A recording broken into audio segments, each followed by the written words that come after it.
Hello students, कैसे हो आप लोग? आई होप ठीक होंगे। बच्चों, आप लोगों की तैयारी बहुत अच्छे से चल रही होगी। बच्चों, हमारी रिवीजन सीरीज का आज है डे 10। ठीक है जी। तो आज हम करने वाले हैं अपना टॉपिक जिसका नाम है डिजोल्यूशन। ठीक है। लेकिन डिजोल्यूशन से पहले मैं आपको एक छोटा सा टॉपिक जो हमारा पीछे के चैप्टर्स का कॉमन था, ठीक है, वो बता देता हूं, क्योंकि उसमें क्या करना है ना, हमें वो टॉपिक छूट गया, तो वो पहले करा के फिर हम आपका डिजोल्यूशन स्टार्ट करते हैं। ठीक है जी। तो चलिए फटाफट से शुरू करते हैं आज की वीडियो। बच्चों, चैनल पर नए हो तो चैनल को कर लीजिए सब्सक्राइब। ठीक है, वीडियो को कर दो लाइक। आप लोग लाइक नहीं कर रहे हो है ना, और ना कमेंट कर रहे हो। कर दो भाई, आपका क्या जा रहा है? समझ में आ रही बात? तो चलो स्टार्ट करते हैं। आओ बेटा, ये टॉपिक है जब हम अपने रिजर्व्स को डिस्ट्रीब्यूट नहीं करना चाहते, या तो डिस्ट्रीब्यूट नहीं कर रहे रिजर्व्स, प्रॉफिट एंड लॉसेस को, या फिर दूसरा आपका रीवैल्यूएशन की जो वैल्यूज हैं, बुक वैल्यू से किस पे, रीवैल्यूड फिगर्स पे नहीं जाना चाहते, हम रिकॉर्ड करना चाहते हैं अपनी बुक्स पे। ठीक है जी। बुक वैल्यू ही रिकॉर्ड करना चाहते हैं किसमें? अपनी नई बैलेंस शीट में। ठीक है। तो उस टॉपिक के उस केस में हम क्या करने वाले हैं वो समझते हैं फटाफट से। क्लियर है जी? तो चलिए जरा समझेंगे ध्यान से। Without affecting book value, chapter आपका कोई भी हो, अगर टॉपिक ये है कि जी हम अपनी बुक्स की जो वैल्यू है, जो बुक वैल्यू है हमारी, उनको अफेक्ट किए बिना अगर हम क्या लेना चाहते हैं, अपने उन रिजर्व, प्रॉफिट और लॉस का इफेक्ट लेना चाहते हैं, या फिर रिवैल्यूएशन की जितनी भी आइटम हैं उनका इफेक्ट लेना चाहते हैं, तो उसके लिए क्या करेंगे, उसके बारे में बात करते हैं। ठीक है जी। तो इसके लिए बड़े सिंपल सा तरीका है हमारा। ठीक है, ध्यान से समझेंगे। चैप्टर कोई भी, उससे फर्क नहीं पड़ता। ठीक है जी। क्या करोगे बताओ? सबसे पहले क्या करेंगे जी? स्टेप 1, कैलकुलेट करेंगे नेट इफेक्ट। बेटा, सबसे पहले क्या करेंगे? नेट इफेक्ट कैलकुलेट करेंगे। ठीक है।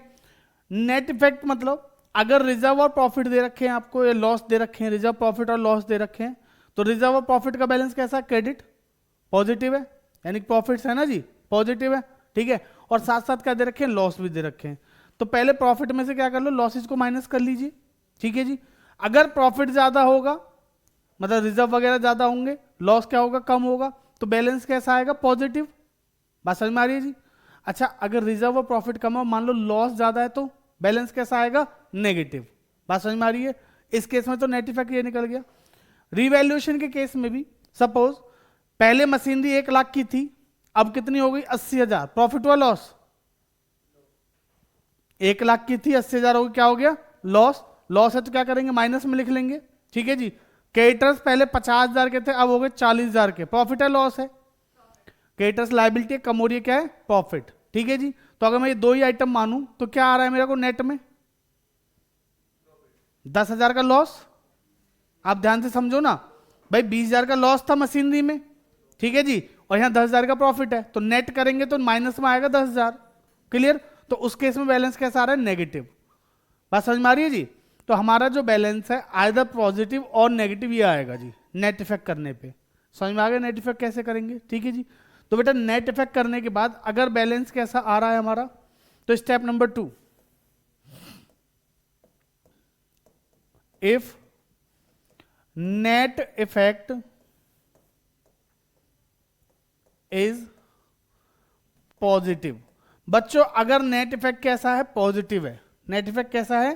पॉजिटिव। तो क्या करोगे? क्रेडिट इन, बताओ जल्दी, old ratio. Credit in old ratio, debit in new ratio. ठीक है जी। दूसरा स्टेप इसी में, और if net effect is negative. अगर नेट इफेक्ट कैसा है बच्चों? नेगेटिव, तो क्या कर देंगे? उल्टा कर देंगे, debit in old ratio, credit in new ratio. बात समझ में आ गई जी? ये करने के बाद आपको क्या आ जाएगी? आपकी जर्नल एंट्री आपके सामने आ जाएगी। ठीक है जी। एग्जाम्पल ले लेते हैं एक छोटा सा यहीं पे। बेटा मान लो A B and C, 3 partner हैं, ठीक है जी। रेशियो दे रखा है 3:2:1। रेशियो क्या दे रखा है? 3:2:1। इसके बाद सी रिटायर लिखा है, सी रिटायर हो गया है, ठीक है। And on C's retirement,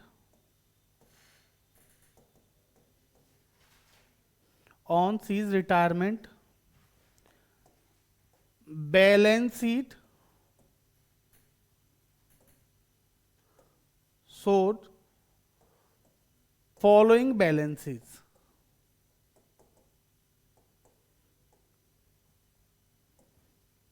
balance sheet में क्या दे रखे हैं? कुछ बैलेंस दे रखे हैं। Journal reserve 40,000,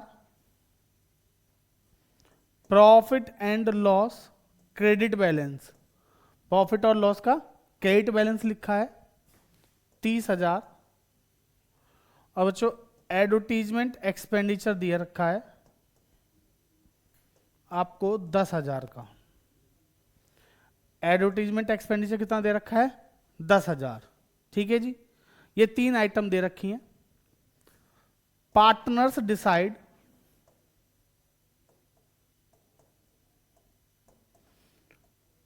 not to distribute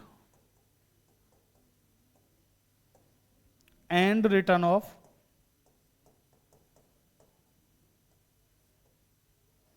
their reserves, profits and losses, ठीक है जी। पार्टनर्स ने डिसाइड कर लिया कि भाई हम अपने रिजर्व, प्रॉफिट और लॉस को क्या नहीं करेंगे?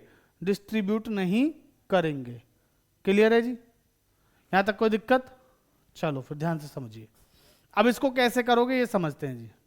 बेटा ऐसा क्वेश्चन आएगा तो मैंने आपको क्या बोला पहले? स्टेप नंबर 1 बताओ। स्टेप 1 सॉल्यूशन, पहले कैलकुलेट करेंगे नेट इफेक्ट, ठीक है जी। तो बेटा नेट इफेक्ट निकाल लेते हैं। नेट इफेक्ट क्या हो जाएगा है जी?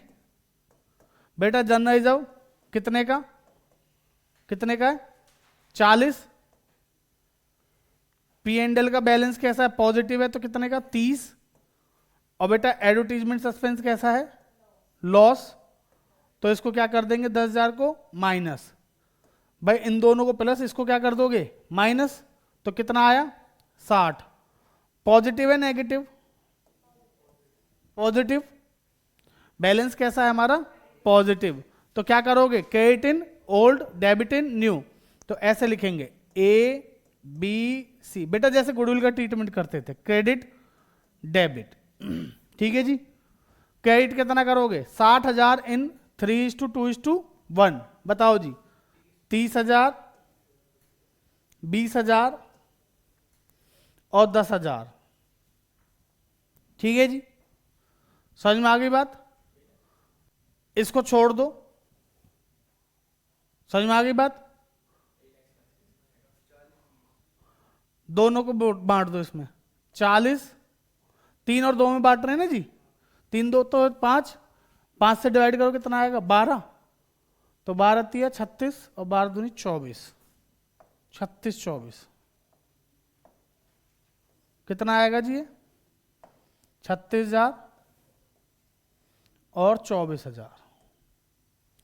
बस खत्म। बेटा देखो यहां पे कितना? 6,000 क्या होगा? ये का डेबिट बढ़ा है, क्रेडिट डेबिट। 4,000 क्या है? डेबिट। और बेटा 10,000 क्या है? कोई दिक्कत? बोलो, समझ में आएगा? कोई दिक्कत? क्लियर? तो ये हमारी एंट्री क्या बन जाएगी? ठीक है जी। बताओ जी एंट्री। बेटा जो डेबिट है उसको डेबिट कर दो, जो क्रेडिट है उसको क्रेडिट। तो entry A is capital account debit, B is capital account debit to C is capital. Clear है जी? तो लिख देता हूं एंट्री, इसकी जनरल हो जाएगी A is capital account debit, B is capital debit to C is capital. तो बेटा यहां कितना 6,000, 4,000 और बेटा 10,000। बताओ जी इस टॉपिक में किसी बच्चे को कोई दिक्कत? अभी हमारे जो पिछले चैप्टर्स थे उनके सारे टॉपिक कवर हो गए, चाहे आपका वो लोन अकाउंट हो, एग्जीक्यूटर अकाउंट हो, डेथ का प्रॉफिट का कैलकुलेशन हो, पास्ट की एडजस्टमेंट हो, चाहे गुडविल ट्रीटमेंट हो, कुछ भी हो, सारे के सारे टॉपिक हमारे पिछली 9 क्लासेस में कवर हो गए हैं। ठीक है जी, समझ में आ गई बात? तो पार्टनरशिप को भी खत्म करते हैं फटाफट से। आज जो चैप्टर है उसको करेंगे डिसोल्यूशन को। ठीक है जी, तो चलिए शुरू करते हैं फटाफट आगे। बेटा इसमें किसी को कोई डाउट हो तो बताओ। अच्छा, अगर रीवैल्यू करने को मना कर दे, सिंपल सी बात है, एसेट्स दे दी, लायबिलिटीज दे दी, उनकी वैल्यूज को रीवैल्यू करने के लिए क्वेश्चन क्या कह रहा है? मना कर रहा है। तो उस केस में क्या करोगे? उस केस में भी ऐसे ही नेट इफेक्ट निकालेंगे। भाई प्रॉफिट है तो प्लस कर लेना, लॉसेज है तो क्या कर देना माइनस। तो नेट इफेक्ट निकालना, पॉजिटिव है तो क्रेडिट इन ओल्ड और लॉस है तो debit in old credit in new. समझ में आ गया? एमसीक्यू में पूछ लेता है कभी कभी ये। ठीक है, अच्छा इसी क्वेश्चन में सिर्फ एक ही आइटम दी होती है आपको, जनरल रिजर्व, और कहता जनरल रिजर्व को डिस्ट्रीब्यूट, एक केस दे देता कि जनरल रिजर्व को डिस्ट्रीब्यूट करो, दूसरा कह देता डिस्ट्रीब्यूट करने को मना कर रहा है क्वेश्चन, तो उसमें कोई प्रॉब्लम थोड़ी है। तो फिर सिर्फ जनरल रिजर्व के साथ करते, 40,000 को credit in old ratio, debit in new ratio. समझ में आ गई बात? और हमारा क्या आ जाएगा? आंसर आ जाएगा। क्लियर है जी? चलिए फिर फटाफट से शुरू करते हैं बच्चों आगे, जिसका नाम है, टॉपिक का नाम क्या है? डिसोल्यूशन। क्या नाम है? डिसोल्यूशन। ठीक है जी,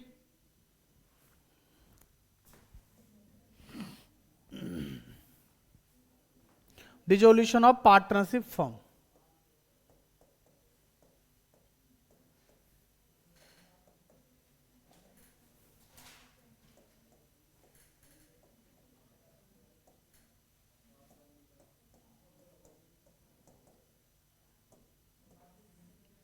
बताओ जी डिसोल्यूशन ऑफ पार्टनरशिप फर्म क्या है, इसको समझो फटाफट। बेटा दो चीजें थी, एक होता है डिसोल्यूशन ऑफ पार्टनरशिप, एक होता है डिसोल्यूशन ऑफ पार्टनरशिप फर्म। ठीक है जी, पढ़ा था ना हमने कुछ टाइम पहले। एक होता है डिसोल्यूशन ऑफ पार्टनरशिप, एक होता है डिसोल्यूशन ऑफ पार्टनरशिप फर्म। ठीक है जी, चलो फिर बात करते हैं, ध्यान से समझिएगा। दो बातें हैं, एक है डिसोल्यूशन ऑफ पार्टनरशिप और एक है डिसोल्यूशन ऑफ पार्टनरशिप फर्म।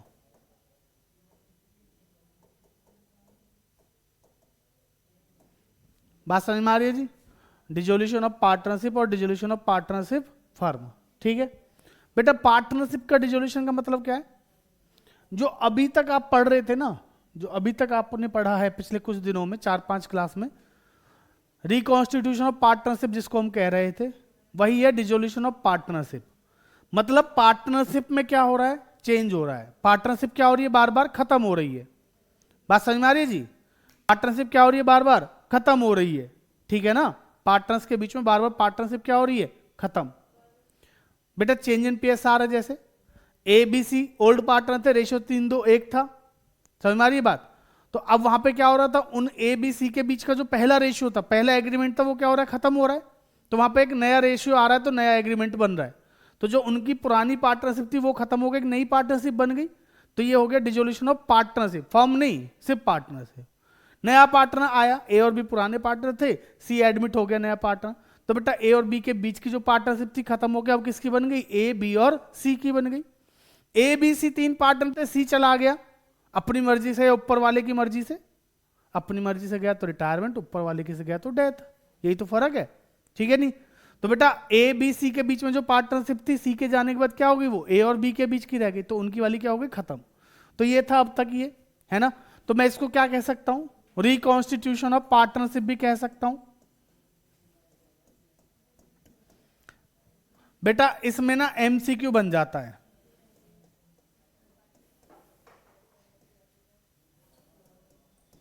बात समझो, इस पॉइंट पे एमसीक्यू बन जाता है एग्जाम में। डिसोल्यूशन ऑफ पार्टनरशिप में अराइज, डिसोल्यूशन ऑफ पार्टनरशिप में arise, option A change in PSR, option B admission of a new partner, option C retirement oblique death of a partner, या option D all of these. तो answer क्या हो जाएगा? All of these. Dissolution of partnership इन सब की वजह से हो सकता है। दूसरा क्वेश्चन क्या बन जाएगा? डिसोल्यूशन ऑफ पार्टनरशिप फॉर्म में अराइज, सुन लो बेटा, डिसोल्यूशन ऑफ पार्टनरशिप फॉर्म में अराइज, पहला change in PSR, admission, retirement, death, option D none of these. तो आंसर क्या हो जाएगा? None of these. बात समझ में आ रही है? क्योंकि इनकी वजह से फर्म का डिसोल्यूशन थोड़ी हो रहा है। समझ में आ गई बात? तो यहां पे लिखता हूं दूसरा, डिसोल्यूशन ऑफ पार्टनरशिप फर्म का मतलब क्या है? Business comes to an end, मतलब बिजनेस का खात्मा, बिजनेस खत्म, बिजनेस बंद। हम बिजनेस को क्या कर रहे हैं यहां पे? Shut down. अब बिजनेस नहीं चलेगा। समझ में आ गई बात? क्लियर है जी? तो क्या हो गया? डिसोल्यूशन ऑफ पार्टनरशिप फर्म हो गया। दोनों बातों में फर्क समझ में आ गया जी? पार्टनरशिप मतलब एग्रीमेंट में चेंज होना, डिसोल्यूशन ऑफ पार्टनरशिप होता है, लेकिन पूरे बिजनेस का बंद होना ही क्या कहलाता है? डिसोल्यूशन ऑफ पार्टनरशिप फर्म कहलाता है। ठीक है जी? समझ में आ गई बात? अब बेटा अगर एग्जाम पॉइंट ऑफ व्यू से मैं इस चैप्टर की बात करूं तो ये चैप्टर आपके एग्जाम में कम से कम 8 नंबर का आएगा इस बार। 8 नंबर का मतलब एक क्वेश्चन 6 नंबर का और 1-2 नंबर के आपके एमसीक्यू। ठीक है? मतलब 6 से 8 मान के चलो, 6 से 8, या एक क्वेश्चन 4 नंबर का और 2 नंबर के एमसीक्यू। समझ में आ गई बात? तो इस क्वेश्चन की वेटेज, जो इस चैप्टर की जो वेटेज आपके एग्जाम के लिए वो 6 से 8 नंबर की है। ठीक है जी? अब आपसे 4 नंबर में और 6 नंबर में क्या पूछेगा? Realisation account. या तो रियलाइजेशन अकाउंट बनवाएगा या आपसे कराएगा जर्नल एंट्री। ठीक है जी? तो हम दोनों चीजें बहुत अच्छे से करेंगे। आज सिर्फ कंसेप्ट क्लियर करेंगे कि आखिर जर्नल एंट्रीज कैसे करनी है। ठीक है? और फिर कल की क्लास में करेंगे क्वेश्चंस। बात समझ में आई? और रियलाइजेशन में अकाउंट बनाने के लिए क्या करना है, फिर उसके क्वेश्चंस कल करेंगे। ठीक है जी? दोनों टॉपिक के। तो फटाफट से समझते हैं आखिर कैसे करते हैं इसमें रियलाइजेशन और वो। तो बेटा यहाँ पे जो अकाउंट हमारे बनते हैं, वैसे आपको बता दूं, पहला बता दा है, पहला जो बनता है हमारा वो बनता है रियलाइजेशन अकाउंट। कौन सा बनता है? रियलाइजेशन। दूसरा बनता है पार्टनर्स कैपिटल अकाउंट। दूसरा कौन सा बनता है? Partners capital account. और तीसरा बनता है हमारा क्या? कैश और बैंक अकाउंट। बेटा अब आपके मन में आया होगा सर बैलेंस शीट बनेगी। बैलेंस शीट उसी बिजनेस की होती है जो बिजनेस चल रहा होता है। अब जो बिजनेस ही बंद हो रहा है उसकी बैलेंस शीट क्यों बनाएंगे जी? समझ में आ रही है बात? तो 3 अकाउंट बनते हैं। कौन कौन से? Realisation account, partners capital account और कैश और बैंक अकाउंट। ठीक है जी? तीनों अकाउंट बनाने को 8 नंबर में आया करते थे, तो तीनों का तो मतलब बनता ही नहीं है। समझ में आ रही है बात? 2 का भी बहुत कम चांस है, तो इसलिए एक ही अकाउंट आएगा। बट एक आध क्वेश्चन कर लेंगे जिसमें दोनों चीजें भी बनती हो या तीनों बनती हो। बात समझ में आ रही है जी? क्लियर है? तो चलिए फटाफट से शुरू करते हैं। आज पहले बात करेंगे जर्नल एंट्रीज की। बेटा एक छोटी सी प्यारी सी बैलेंस शीट मैं आपके लिए बना रहा हूं, है ना? ज्यादा बड़ी नहीं बनाऊंगा, जस्ट समझाने के लिए कि बैलेंस शीट ऐसी दिखती है। ऐसी तो दिखती है भैया बैलेंस शीट? ठीक है, ऐसी दिखती है ना? ठीक है, बैलेंस शीट ऐसी होती है। यहां होती है हमारी लायबिलिटी, अमाउंट, एसेट्स, अमाउंट।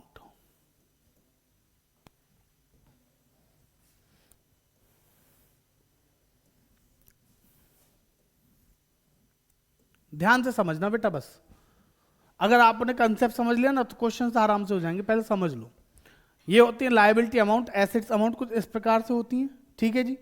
अब हमारी बैलेंस शीट में हमें क्या क्या दे रखा होगा, ध्यान से समझते हैं। सर सबसे पहले मैं मान लेता हूं यहां पे क्या दे रखी है? कैपिटल। क्या दे रखी है? मान लेते 2 ही पार्टनर है, ए और बी, उनकी कैपिटल दे रखी है। ठीक है जी? दूसरे नंबर पे मैं ले लेता हूं जी कुछ रिजर्व्स दे रखे होंगे, मान लो जनरल रिजर्व वगैरह, है ना? जनरल रिजर्व हो सकता है, या इन्वेस्टमेंट फ्लक्चुएशन रिजर्व हो सकता है। समझ में आ रही है? या वर्कमैन कंपनसेशन रिजर्व हो सकता है, इसके बाद प्रोविडेंट फंड दे रखा है। उसके अलावा बेटा रिजर्व्स ऑब्लिक प्रॉफिट्स लिख देता हूं, है ना, पी एंड एल भी हो सकता है ना, बिल्कुल ठीक है जी। इसके अलावा सर पार्टनर का लोन हो सकता है। क्या हो सकता है? पार्टनर का लोन हो सकता है। समझ में आ रही बात? पार्टनर के अलावा पार्टनर के भाई का, चाचा का, ताऊ का, बीवी का, किसी का भी, जिसको थर्ड पार्टी बोल सकते हैं, उनका लोन भी हो सकता है ना जी। तो थर्ड पार्टी लोन भी हो सकते हैं। अच्छा जी। और बेटा क्रेडिटर्स वगैरह जो हमारे, अदर लायबिलिटीज लिख दूं? चलो अदर लायबिलिटीज लिख देता हूं।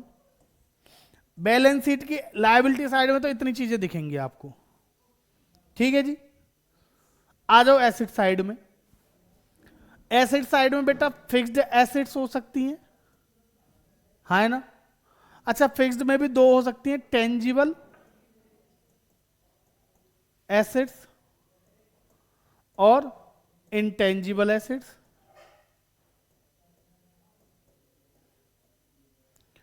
टेंजिबल एसेट्स और इंटेंजिबल एसेट्स। और क्या हो सकता है जी? और बेटा इधर हमारे लॉसेस हो सकते हैं लास्ट में नीचे। अच्छा इंटेंजिबल एसेट लिखा है तो इसमें गुडविल मान लेना बेटा, गुडविल इसी में होती है ना जी, ठीक है ना। और भी गुडविल के अलावा भी एसेट्स होती हैं, ऐसा नहीं है। लॉसेस में क्या क्या हो सकता है भाई? आपका advertisement, suspense, deferred revenue expenditure, P and L का डेबिट बैलेंस, ठीक है जी, ठीक है।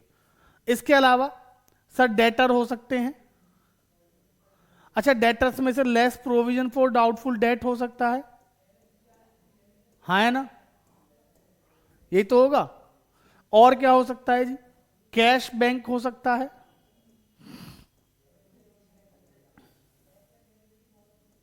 ठीक है जी। और क्या हो सकता है? पार्टनर का लोन हो सकता है। सर यहां पार्टनर का लोन कैसे हो जाएगा? अरे पार्टनर को लोन हमने दे रखा है, इधर लोन है तो हमने पार्टनर से लोन ले रखा है, इधर लोन है तो हमने पार्टनर को लोन दे रखा है। भाई यही होगा, इससे ज्यादा तो कुछ होगा नहीं। बात समझ में आ रही जी? ठीक है जी। अच्छा पता है बैलेंस शीट ना बराबर होगी पक्का, आपको जो बैलेंस शीट दे रखी होगी वो होगी आपकी बराबर। बेटा ध्यान से समझना, हमारी बैलेंस शीट में जितनी भी आइटम हैं, अगर आप बिजनेस को बंद कर रहे हो अब, तो आपको अपनी बैलेंस शीट को खाली करना पड़ेगा। भाई बैलेंस शीट है तो बिजनेस है, बैलेंस शीट ही खत्म कर दोगे तो बिजनेस ही नहीं है, इसका मतलब समझ में आ रही है बात? बैलेंस शीट बनती तब है जब बिजनेस होता है। क्लियर है जी? नॉर्मली बैलेंस शीट बनाता है कोई? आपका बिजनेस नहीं है मान लो, तो आपने क्या बैलेंस शीट बना रखी है घर के खर्चों के लिए? नहीं, घर में कभी फर्नीचर वर्नीचर जो है, पंखे वंखे लग रहे, एसी वैसी, सबको एसेट में लिख के बना रखी हो, क्या पता नहीं बन रही ना जी। ठीक, कोई नहीं बनाता, सिंपल सी बात समझो बेटा, ठीक है जी। तो हमें बैलेंस शीट तभी बनानी होती है जब हम क्या कर रहे हैं, बिजनेस कर रहे हैं, ठीक है जी। अब अगर आज बिजनेस को आप बंद कर रहे हैं तो आपको इस बैलेंस शीट को क्या करना है, खत्म करना है, ठीक। समझ में आ रही है बात? क्लियर? तो बेटा अब जरा समझो, क्या ये सारी की सारी चीजें खत्म करनी पड़ेंगी? हाँ, सब खत्म करना पड़ेगा। अच्छा ये जो आपकी फिक्स्ड एसेट्स में, टेंजिबल एसेट्स में जो फर्नीचर हो सकता है, बिल्डिंग हो सकती है, प्लांट हो सकता है, लैंड एंड बिल्डिंग कुछ भी हो सकता है ना, सारी चीजें हो सकती है ना। ये जो टेंजिबल एसेट्स हैं, पहले इनको क्या करना पड़े भाई? बिजनेस बंद करना मतलब जितनी एसेट्स हैं उनको क्या करेंगे, बेच देंगे, हाँ है ना। और जितनी लाइबिलिटीज है उनको क्या कर देंगे, पे कर देंगे। पहले एसेट्स को बेचेंगे, लाइबिलिटीज को पे करेंगे, उसके बाद भी अगर पैसा बचा तो वो कौन ले जाएगा? वो पार्टनर्स को दे देंगे, वो पार्टनर्स को दे देंगे। सर लाइबिलिटी ज्यादा है, एसेट्स बेच के पैसा आया कम, तो पार्टनर्स लेके आएंगे भैया अपने घर से। समझ में आ रही है बात? क्योंकि पार्टनरशिप में जो लाइबिलिटी होती है वो कैसी होती है, अनलिमिटेड, पता है ना आप लोगों को? क्लियर है ना जी? तो पार्टनर्स लेके आएंगे अपने घर से, ठीक है जी। समझ में आ रही है इतनी बात? तो चलिए सर देखते हैं आराम से कैसे कैसे क्या क्या चीजें बिक सकती हैं, क्या क्या चीजें हम बेच सकते हैं, और क्या चीजें पार्टनर्स को या किसी की जो पे करनी है, डायरेक्ट समझना ध्यान से। बेटा ये समझ आ गया तो समझो चैप्टर समझ आ गया। अच्छा ये बताओ, जो टेंजिबल एसेट्स हैं क्या इनको बेचा जा सकता है? टेंजिबल एसेट्स में बेटा फर्नीचर, बिल्डिंग, मशीनरी, स्टॉक सब डाल दिए मैंने, ठीक है ना। स्टॉक वैसे मेरा करंट एसेट में है, तो चलो लिख देता हूं यहां स्टॉक भी लो अलग से, ठीक है जी। क्या ये टेंजिबल एसेट्स बिक सकती हैं? हाँ। तो सर जिनको बेच सकते हैं मैं उन पे लिख देता हूं यस, ठीक है जी, वाई लिख रहा हूं, ठीक है ना। अच्छा छोड़ो, मैं टिक ही लगा रहा हूं, बेस नॉर्मल टिक लगा रहा हूं, ठीक है जी। ये बिक सकती है, येलो वाले जो टिक लग रहे हैं ये बिक सकती हैं चीजें, ठीक है जी। अच्छा इनटेंजिबल एसेट्स बिक सकती हैं क्या? बेटा गुडविल बिक सकती है, हाँ। बैलेंस शीट में जो गुडविल होती है वो गुडविल होती है जो हमने क्या करी है, परचेज करी है। बताया था ना गुडविल वाले सेकंड देर में कि बेटा बैलेंस शीट में वो गुडविल आते हैं जिसको हम क्या करते हैं, परचेज करते हैं, यानी कि परचेज गुडविल, ठीक है जी। तो अगर परचेज गुडविल है तो अगर उसका टाइम बचा है तो हम उसे बेच सकते हैं। बात समझ में आ रही है जी? तो जी ये बिक सकती है, इंटेंजिबल एसेट्स बिक सकती हैं, ठीक है जी। अच्छा डेटर्स बिक सकते हैं क्या? सर डेटर्स बिकेंगे तो डेटर्स तो रियलाइज्ड होंगे, उनसे पैसा लिया जा सकता है। तो अब मैं थोड़ा सा बोल देता हूं कि सेटलमेंट कर सकते हैं डेटर से, तो मतलब वो चीजें जिनको बेचकर जिनको रियलाइज किया जा सकता है, ऐसे समझ लो। बेचना भाई किसी को, डेटर को थोड़ी ना बेच दोगे। अब जैसे ये लड़का मेरा डेटर, क्या मैं इसको बेच सकता हूं? अब घबरा मत, नहीं बेच रहा मैं। समझ में आ रही है बात? क्लियर है जी? तो बेटा जिनको रियलाइज कर सकते हैं वो एसेट्स पे टिक लगा रहा हूं मैं, ठीक है जी। तो ये भी हो सकती है। अच्छा डेटर्स भी हो सकते हैं, ठीक है। बेटा प्रोविजन फॉर डाउटफुल डेट का हमेशा याद रखना, इसको एज अ लायबिलिटी लेंगे, एज अ लायबिलिटी लेंगे, ठीक है। इसका मतलब ये हमेशा कहां पे जाएगा, लायबिलिटी की तरह। तो जिधर लायबिलिटी जाएंगी उधर प्रोविजन जाएगा, याद रखना। समझ में आ गई बात? भाई यहां माइनस कर रखा है, ये लायबिलिटी एक ही बात है ना जी। तो इसको एज अ लायबिलिटी लेंगे। और क्या इसको पे करने की जरूरत पड़ेगी? ध्यान से समझना, मेरे 1 लाख रुपए के डेटर हैं, 10,000 का डाउटफुल है, 10,000 के डाउटफुल हैं, तो मैंने डाउटफुल को लायबिलिटी साइड में डाल दिया। डाउटफुल है ना, 10,000 को मैंने लायबिलिटी साइड में डाल दिया।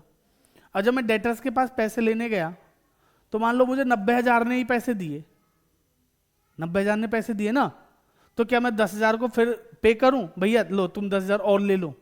क्या ऐसा होगा? नहीं ना भाई, वो जो हमारे हैं वो तो गए, उधर रख दिए हमने साइड में। अगर पूरे 1 लाख ने दे दिया तो प्रॉफिट हो जाएगा, 90 ने दिया तो ठीक है, मेरे को पता था पहले से लॉस है। समझ में आ रही बात? उससे कम ने दिया तो मान लूंगा और ज्यादा लॉस हो गया। तो कुछ सोचना नहीं है इसमें ज्यादा, ठीक है। इसको उधर रख देंगे, पे करने की जरूरत नहीं है, और डेटर जो है उनको क्या कर देंगे, हम रियलाइज कर लेंगे, ठीक है जी। जो क्वेश्चन जैसे बोलेगा वैसे करेंगे, ठीक है। बहुत बढ़िया। अच्छा कैश और बैंक को रियलाइज कर सकते हैं? अरे सर ये जो ऊपर की चीजें इनको भी तो इनके फॉर्म में रियलाइज करना है, कैश या बैंक में तो रियलाइज करेंगे, हाँ है ना। कैश को कैश में थोड़ी रियलाइज कर लोगे, तो वो तो सर ऑलरेडी कैश और बैंक है, तो इसको भी रियलाइज नहीं कर सकते, ठीक है जी, काट दिया मैंने। अच्छा पार्टनर का लोन, क्या पार्टनर लोन के पैसे देगा? अच्छा एक सिंपल सी बात समझो, ध्यान से समझना। आपके पास मेरे 50,000 रुपए हैं, आपके पास मेरे 50,000 रुपए हैं, ठीक है जी, समझ रहे हो ना। आपके पास मेरे कितने रुपए हैं? 50,000, ठीक है। समझ में आ रही है बात? और मेरे पास आपके 10,000 रुपए हैं, मेरे पास आपके कितने रुपए हैं? 10,000 रुपए हैं। अब मैं तो आपसे पैसे लेने आ नहीं रहा, लेकिन आप आगे कहते हो सर हमारे 10,000 रुपए दे दो, अच्छा लगेगा? कह रहा हाँ सर मुझे तो बहुत अच्छा लगेगा। अच्छा लगेगा भाई। मेरे आप पे कितने रुपए हैं? 50,000, और मेरे पे आपके कितने रुपए हैं? 10,000। आप आके मेरे कहो जी हमारे 10,000 रुपए दे दो, क्या सही बात है? ऐसा हो गया मेरे साथ 1-2 बार। मैं तो शर्म के मारे इंसान से पैसे नहीं मांग रहा, अरे दे देगा, अपने आप दे देगा। उसके 2,000 रुपये एक सामान वामान लिया था उसमें रह गए मेरे पे, उसका मेरे को फोन है, भाई वो पैसे भेज दो। मेरे को आया गुस्सा, मैं भाई एक काम कर, तू पहले अपना हिसाब कर ले। समझ रहे हो नहीं? गुस्से वाली बात नहीं है। मैंने दे दिए, शुक्र समझो, उसको पैसे दे दिए। सपोज 15,000 रुपए थे तो 13,000 दे दिए, 2,000 रह गए, और उस पर मेरे 25,000 रुपए हैं, और उसने मेरे को फोन करके कह दिया भाई 2,000 रुपये भेज दो जो रह गए थे। गुस्से वाली बात नहीं है जी? आप बताओ जी कमेंट करके, है ना गुस्से वाली बात? फिर मैंने बोला भाई मेरे 23,000 रुपये दे दो आप, 2,000 आपके हैं ना, 25,000 मेरे हैं, 2,000 आपके हैं, आप 2,000 रख लो, बाकी मेरे जो 23,000 है वो दे दो। सही है ना जी? क्लियर है नहीं है? तो बेटा इसीलिए ना हम जो पार्टनर को हमने लोन दे रखा है उसका हमारे पास पैसा है, उस पार्टनर का जो लोन है, इसलिए इसको ना रियलाइज नहीं करेंगे, इसको कहां भेज देंगे? कैपिटल में भेज देंगे। कहां भेज देंगे? उसकी कैपिटल में। समझ में आ गई बात? समझ में आ गई बात? तो बेटा इसको भी रियलाइज नहीं करेंगे, बट मैं इसके लिए लिख देता हूं transfer to relevant partners capital. बेटा इसको उसी पार्टनर की कैपिटल में क्या कर देना? ट्रांसफर कर देना। ठीक है जी? अगर ए का लोन है, ए ने ले रखा है, तो ए की कैपिटल में क्या कर देना? ट्रांसफर कर देना। किधर की साइड जाएगा ये? भाई उसकी कैपिटल को कम करेगा तो डेबिट साइड जाएगा, सिंपल सी बात है। ठीक है जी? बेटा स्टॉक, ये तो सर रियलाइज किया जा सकता है, बिक सकता है ना स्टॉक। अच्छा, लॉसेज रियलाइज्ड हो सकते हैं जी? दीपांशु जी क्या लॉस रियलाइज हो सकते हैं? कह रहा हाँ। बताओ भाई मेरे को ना 50 लाख का लॉस है भाई, रियलाइज कर दे, ले ले तू, ले 50,000 का, 50 लाख का लॉस ले ले, मुझे दे दे 50 लाख रुपए। नहीं है ना जी पॉसिबल, तो काट दो इसको। अच्छा सर लॉस किसके हैं? लॉस तो पार्टनर्स के हैं। अच्छा इनका ट्रीटमेंट पिछले चैप्टर्स में क्या कर रहे थे हम? रिटर्न ऑफ कर रहे थे सर, ओल्ड रेशियो में, ओल्ड पार्टनर्स में, है ना प्राची? एक्टिंग में मैं भी बोल सकता हूं, ठीक है? सुनो समझ में आ गई बात? समझ में आ गई बात? तो बेटा इसको क्या कर देंगे? Same treatment. बताओ जी क्या करेंगे? रियलाइज नहीं होगा तो क्या करेंगे? Return of in old partners in old ratio. अरे बेटा यहां तो ओल्ड ही होते हैं, यहां तो नया पार्टनर कोई आ ही नहीं रहा ना, बिजनेस बंद कर रहे हो ना आप, तो पुराने पार्टनर्स कोई ओल्ड रेशियो वही है, ऑब्वियस ही बात है ना जी? समझ में आ गया जी? ठीक है जी? क्लियर? बेटा मैंने अभी एसेट साइड खत्म करी है, अभी तो पूरी लाइबिलिटीज बची हैं, आराम से समझेंगे। ये बैलेंस शीट समझ लो आपके लिए, अगर ये बैलेंस शीट आपके सामने तो आप पूरा चैप्टर आराम से समझ सकते हो। ठीक है ना? पक्का, इस लड़की की कसम। अरे नाम नहीं लिया मैंने, घबराओ मत प्राची, नाम नहीं लिया। अच्छा कैपिटल की बताओ जी। कैपिटल को तो हम रियलाइज नहीं कर सकते ना, तो ये कहां जाएगी? कैपिटल के अकाउंट में चली जाएगी। ठीक है ना? तो जी इसको रियलाइज, मतलब अब पेमेंट की बात आ गई, रियलाइज नहीं, पे करना है अब। ठीक है ना? तो कैपिटल पे करेंगे, लास्ट में करेंगे, तो उसके लिए क्या करना पड़ेगा? पार्टनर्स का हिसाब किताब। तो इसलिए इसको कहां भेज देंगे? Transfer to capital account. बेटा रिजर्व्स किसके हैं?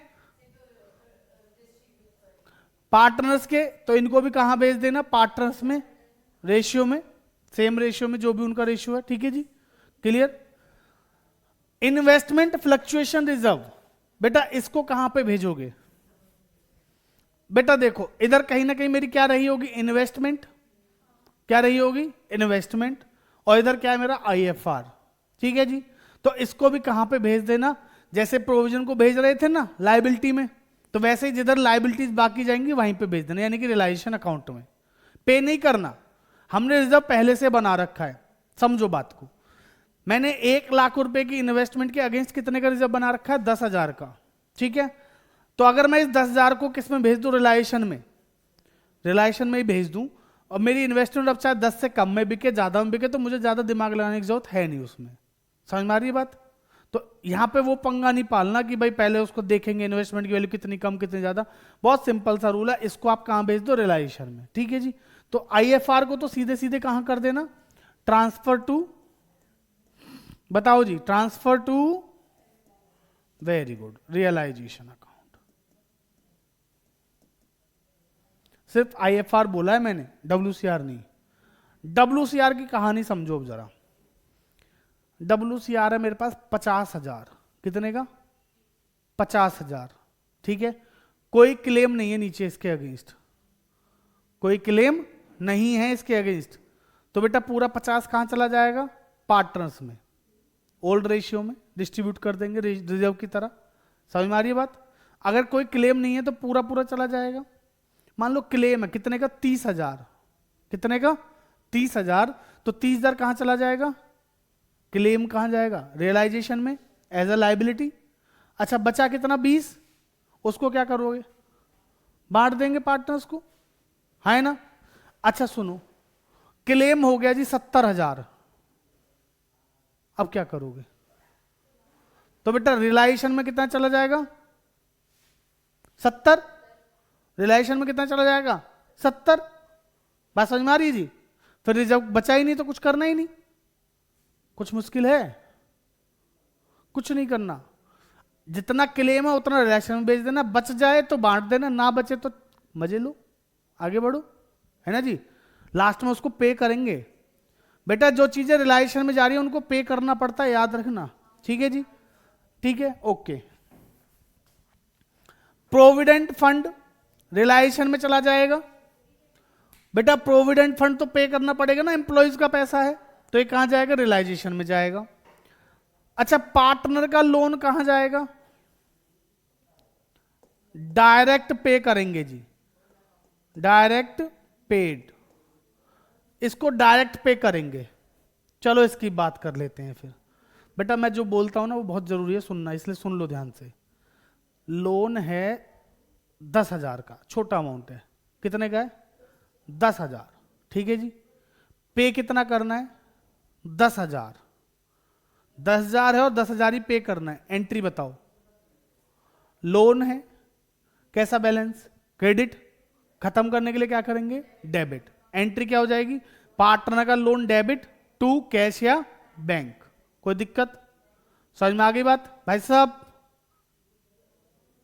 समझ में आ गई भाई? जितने का लोन है उसको खत्म करने के लिए डेबिट कर देंगे टू कैश या बैंक अकाउंट। क्लियर? दूसरी बात, लोन कितना पे करना है? 9,000, तो लोन डेबिट कितने से? 10 से खत्म करेंगे, टू बैंक कितना? 9,000, तो 1,000 कहां जाएगा? प्रॉफिट है, टू रियलाइजेशन अकाउंट। बेटा सिंपल सी बात, डायरेक्ट पेमेंट करेंगे और जो भी प्रॉफिट लॉस आएगा वो कहां जाएगा? रियलाइजेशन में। अब यहां पर रियलाइजेशन क्रेडिट हुआ तो रियलाइजेशन किस में जाएगा? क्रेडिट साइड में, ठीक है जी। लोन कितना है? 10,000, पे करना है 12,000। एंट्री बताओ। लोन खत्म 10 से, टू रियलाइजेशन 12, तो रियलाइजेशन ही कैश या bank. Loan debit 10, loan debit कितने से? 10 से, टू बैंक 12, पे कितना करना है? 12 ना, तो रियलाइजेशन क्या कर देंगे? 2,20,000 से डेबिट, 2,000 डेबिट किस में कर देंगे? रियलाइजेशन में। बात समझ में आ गई जी? कोई दिक्कत? तो रियलाइजेशन अकाउंट में किधर जाएगा? डेबिट है तो उसके डेबिट साइड चला जाएगा, टू पार्टनर्स, टू बैंक के नाम से, ब्रैकेट में लोन लिख देना, ठीक है जी। समझ में आ गई बात? डायरेक्ट पे करेंगे एंड प्रॉफिट और लॉस कहां पे ट्रांसफर करोगे? ट्रांसफर टू प्रॉफिट और loss, transfer to realisation account, ठीक है जी। समझ में आ गई बात? अब बेटा थर्ड पार्टी और अदर लायबिलिटीज कहां जाएंगी? इसी में, रियलाइजेशन अकाउंट में। थर्ड पार्टी और अदर लायबिलिटीज जो भी बची हैं वो कहां जाएंगी? रियलाइजेशन में। तक कोई दिक्कत तो नहीं है ना? तो ये हमारी पूरी बैलेंस शीट हमने खाली करके कहां पहुंचा दी? रियलाइजेशन में। अब एक बात और सुनो ध्यान से, समझ लो पहले। अगर किसी टेंजिबल एसेट के बारे में, ध्यान से सुनो, अगर किसी टेंजिबल एसेट के बारे में क्वेश्चन ने कुछ नहीं बोला कि कितने में रियलाइज्ड होगी, तो उसको बुक वैल्यू पे रियलाइज कर देंगे। बात समझ में आ गई जी? बुक वैल्यू पे क्या कर देंगे? रियलाइज्ड। इंटेंजिबल के लिए कुछ नहीं बताया तो छोड़ देना, लॉस मान लेंगे, ठीक है जी। किसी को कोई थर्ड पार्टी लायबिलिटीज के बारे में, क्रेडिटर हो, लोन वगैरह हो किसी के, उनके बारे में क्वेश्चन ने कुछ नहीं बताया तो उनको पे कर देंगे। बात समझ में आ गई जी? क्लियर है? समझ में आ गई बात? इन्वेस्टमेंट फ्लक्चुएशन रिजर्व और प्रोविजन फॉर डाउटफुल डेट वगैरह को पे नहीं करते। समझ में आ गई बात? बस वो ट्रांसफर करके छोड़ देते तो आपस में और अपने आप ही क्या हो जाएंगे, एडजस्ट। ठीक है जी। अब बेटा ये जितनी भी चीजें यहां पे हैं जिन पे टिक लग रहा है, तो इनको कहां भेजेंगे हम? रियलाइजेशन अकाउंट में। किस में भेजेंगे इनको? इनको और इसको किस में भेजेंगे? रियलाइजेशन अकाउंट में। अब बच्चे कंफ्यूज रहते हैं, सर कौन सी साइड जाएंगी? अरे बहुत आराम से समझ लो बेटा, ये हमारी क्या है? एसेट्स। और एसेट्स का बैलेंस कैसा होता है? डेबिट। तो ये जाएंगे भी किस में? तो ये जाएंगे भी किस में? डेबिट में, है ना। और जो मैंने इधर लिखी है ट्रांसफर टू रियलाइजेशन वाली आइटम, बेटा ये किस में जाएंगी? क्रेडिट में। क्यों? क्योंकि इनका बैलेंस क्या होता है? क्रेडिट। समझ में आ गई बात? भाई जिस चीज का बैलेंस डेबिट है उसको डेबिट साइड लेके जाएंगे, जिसका क्रेडिट है उसको क्रेडिट साइड लेके जाएंगे। ठीक है जी। तो यहां पे क्या आएंगे हमारी? इधर क्या आएंगे हमारी? सुंदरी एसेट्स। और इधर क्या आएंगी? सुंदरी लायबिलिटीज। इतनी बात क्लियर है जी? अब अगर आपको क्या करना है, इनकी पेमेंट करनी है। क्या करनी है? एसेट्स बिकेंगे तो पैसा आएगा इधर बाय बैंक में, है ना। एसेट्स बिकेंगे तो पैसा आएगा इधर बाय बैंक में। कोई पार्टनर लेके जाएगा तो उस पार्टनर का नाम आ जाएगा बाय पार्टनर की कैपिटल, बाय पार्टनर्स कैपिटल। समझ में आ रही बात? कोई एसेट को पे करोगे तो इधर आएगा टू बैंक। कोई पार्टनर पे करने के लिए बोलेगा तो उसको पैसा देना पड़ेगा, तो इधर आएगा टू उस पार्टनर का नाम जो भी है। इतनी बात क्लियर है जी? बेटा क्रेडिट ज्यादा डेबिट कम, तो क्या आएगा? प्रॉफिट। क्रेडिट ज्यादा डेबिट कम तो क्या आएगा? प्रॉफिट। डेबिट ज्यादा तो क्रेडिट कम तो क्या आएगा? लॉस। क्वेश्चंस कराऊंगा उसमें और डिटेल में समझ में आ जाएगा। यही चलता है बस, और कुछ नहीं है। समझ में आ गई इतनी बात? कोई दिक्कत? ठीक है। एक पॉइंट और आता है इसका, मैं सारे पॉइंट बता रहा हूं, ऐसा कोई पॉइंट नहीं है जो छोड़ दिया हो। वो क्या है जी? सुन रहे हो प्राची जी? सुनो फिर। पॉइंट ये है, अगर कोई एसेट किसी लायबिलिटी के बदले में दी जा रही है, क्रेडिटर क्रेडिटर आए, ठीक है, क्रेडिटर आए और आके कहते भैया लाओ हमारे पैसे दो। पैसे तो नहीं है अभी। मैं भाई थोड़ी सी मोहलत दो, अभी हमारा फर्नीचर बिका नहीं है, बिक जाएगा तो हम आपको आपके पैसे दे देंगे। कह रहे अच्छा। हम पे क्रेडिटर के पैसे पता कितने हैं? 20,000 रुपए। क्रेडिटर कहने लगा अच्छा ये बताओ चलो तुम्हारा फर्नीचर कितने का ही है? मैं कि ये होगा हमारा फर्नीचर 18-17 हज़ार का, 17-18 का हो सकता है, या 22-23 का हो सकता है, कितने का भी हो। हमने कहा जी 17-18 का है। ठीक है जी। तो क्रेडिटर्स ने कहा अच्छा चलो ठीक है, हम तुम्हारा फर्नीचर लेके जा रहे हैं, हमारी बुक में लिखा हुआ है 17,000 मान लो। समझ हमारी बात? वो कितने के थे? 20। वो लेके कितने में गए? 17 में। 17,000 का ले गए। मैं अब मत आना पैसों के लिए। हाँ हाँ ठीक है, छोड़ दिए बाकी। मैं ठीक है, मजे ही मजे। एंट्री करेंगे? कोई एंट्री नहीं करेंगे। अगर किसी लायबिलिटी के बदले में किसी एसेट को खत्म कर रहे हो ना, तो कोई लायबिलिटी नहीं होगी, कोई एंट्री नहीं होगी। समझ में आ रही बात? तो रिकॉर्ड भी नहीं करेंगे, इधर भी नहीं आएगा इधर भी नहीं आएगा। ठीक। अच्छा उन्होंने कहा ओके, उन 20,000 के क्रेडिटर थे, एसेट कितने की थी? 17,000 की। ठीक है जी। उन्होंने कहा ठीक है 17,000 फर्नीचर हम लेके जा रहे हैं और बाकी के 3,000 रुपये हमें दे दो। हमने कहा चलो ठीक है, इतने तो हैं हम पे भी। हमने उसको 3,000 रुपये दे दिए। कितने रुपये दे दिए? 3,000 दे दिए। क्लियर है जी? अब बताओ, तो बेटा 3,000 रुपये की एंट्री करेंगे सिर्फ। ठीक है। एंट्री किधर करेंगे? क्रेडिटर को पैसा दिया है तो ऑब्वियस सी बात है, पे किया तो इधर आएगा टू बैंक, 3,000 लिख देंगे, बात खत्म। ठीक है जी। समझ में आ गई बात? हमारा फर्नीचर ज्यादा का था, क्रेडिटर थे 20,000 के, फर्नीचर था 25,000 का। ले गए, कह रहे हम लेके जा रहे हैं 25,000 फर्नीचर। मैं 5,000 रुपये, कह कोई पैसे नहीं है, फुल सेटलमेंट। मैं चल ठीक है ले जा। कोई एंट्री नहीं करेंगे। वो कह रहे, मैंने कहा भैया फर्नीचर तो 25 का है, तुम लेके कैसे चले जाओगे 20 में? कह रहे घबराओ मत, लो अपने 5,000 रुपये। समझ में आ रही है बात? उन्होंने हमारे 5,000 रुपये हमारे मुंह पे मारे, नहीं नहीं हमें दे दिए, ऐसे नहीं। समझ में आ रही बात? तो बेटा अभी क्या करेंगे फिर? 5,000 रुपये की तो एंट्री करोगे ना, पैसा आया है तो क्रेडिट साइड में लिख देंगे बाय बैंक 5,000 रुपये। ठीक है जी, समझ में आ गया जी? सबको क्लियर है?